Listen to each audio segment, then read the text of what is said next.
अस्सलाम वालेकुम। वो कौन सी कंडीशंस हैं जिसमें किसी भी हामला खातून का सिजेरियन यानी बड़ा ऑपरेशन किया जाता है? इसमें सबसे बड़ी और अहम वजह तो सीपीडी है, यानी औरत की हड्डी का तंग होना। इसके अंदर नॉर्मल जो खातून की पेल्विस है वो गायनोकॉइड होती है, और अगर जो है वो पेल्विस किसी और शेप में है और बच्चा जो है वो बहुत गुड साइज़ है जिसकी वजह से हड्डी तंग हो जाती है, तो इसमें बड़ा ऑपरेशन किया जाता है।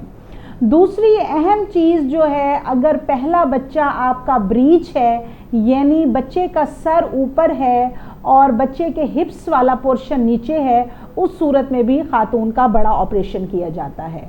अगर हामला खातून का ब्लड प्रेशर हाई रहता है, अब इसके अंदर दो तरीके से ब्लड प्रेशर ज़्यादा रह सकता है। एक, अगर उसको इसेंशियल हाइपरटेंशन है, और दूसरा उसको प्रेगनेंसी इंड्यूस हाइपरटेंशन हो सकती है।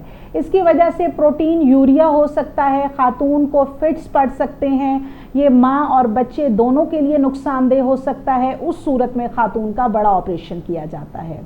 अगर माँ को शुगर है और बच्चा मैक्रोसोमिया या पॉलीहाइड्रोमनियाज यानी बच्चे का वज़न जो है वो बहुत ज़्यादा हो गया है, या थैली का जो पानी है वो बहुत ज़्यादा बढ़ गया है, उस सूरत में भी जो है वो बच्चे को नुकसान हो सकता है। तो हम खातून को बड़े ऑपरेशन की हदायत करते हैं कि आप नॉर्मल डिलीवरी की तरफ ना जाएं।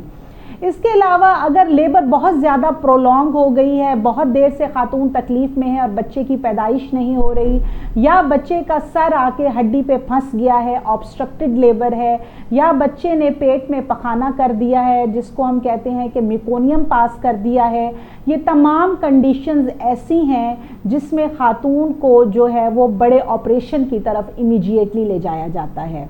इसके अलावा अगर दर्दों के दौरान, डिलीवरी के प्रोसेस के दौरान कॉर्ड प्रोलैप्स हो गई है, यानी आवल या नाड़ू नीचे पहले आ गई है और बच्चा अभी पीछे है, उस सूरत में भी फौरी तौर पर माँ को सिजेरियन के लिए ओटी में शिफ्ट किया जाता है। तो ये तमाम कंडीशंस ऐसी हैं जिसमें खातून को सिजेरियन करवा लेना चाहिए और नॉर्मल डिलीवरी की तरफ नहीं जाना चाहिए। Thank you so much.